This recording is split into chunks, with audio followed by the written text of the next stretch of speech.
Good morning mga kabutcher. Ito po si Papa Bet. At magpa-primal cut po tayo ngayon. Inuna natin yung tenderloin. Yan, dahan-dahan lang sa pagkuha at nilibot lang yung kutsilyo sa may buto. Yan, sunod natin yung sapay or tawag at lip lard. Yan, flawless yung ating pagkuha.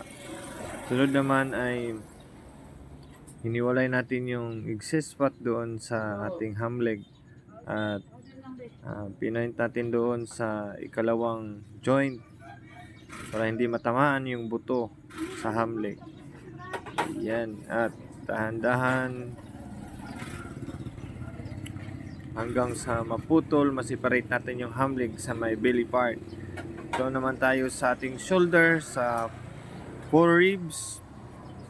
At yan, dinukot natin pa ilalim hanggang sa ito ay putol hanggang